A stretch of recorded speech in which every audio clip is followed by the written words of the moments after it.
kabaro. Ito po mga kabaro, ako ho ay meron hong experiment gagawin. Ito ho, kita nyo itong balat ng pakwan.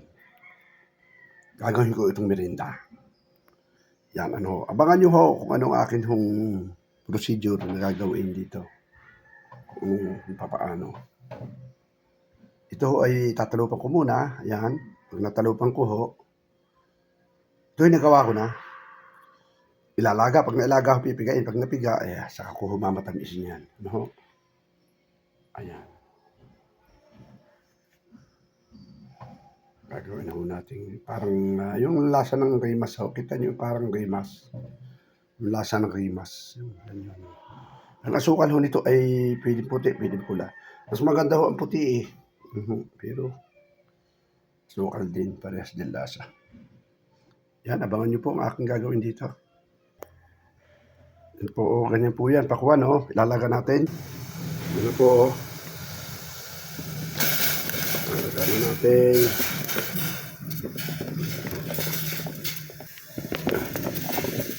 Yan. Ilaga na balat ng pakwan. Gagawin natin itong candy. Yan. Yung abangan. Balat ng pakwan, gagawin ko candy. Gagawin candy ni Kabaro. Ni probinsyanong halaman nito. Oo. Mga Kabaro, tayo pa gagawa ng candy. Ito. Yan po, balat po ito ng pakwan. Balat ng pakwan. Yan pong gawin ko sa inyo. Panuorin niyo po. Lagyan po natin ang asukal.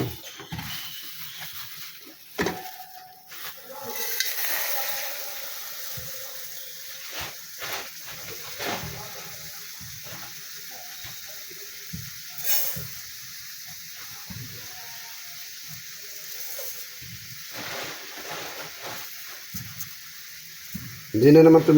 Ihuhulog ko na. Yan, ihuhulog na po natin. Balat ng pakwan po ito.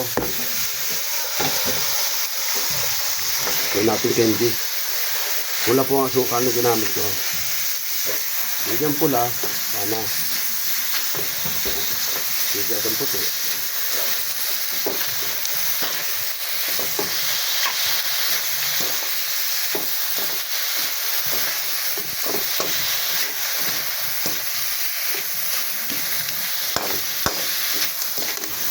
Namili ako ng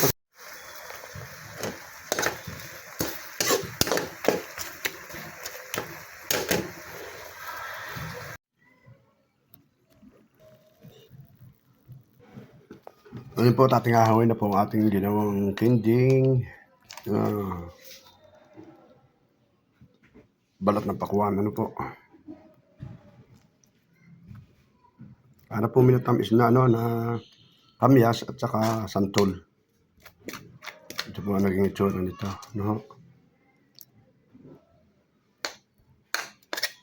Kayahin niyo po ito sa inyo.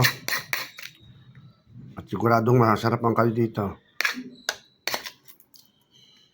Bawal lang ito sa may diabetes. Pasintabi po. Ito talagang pulot.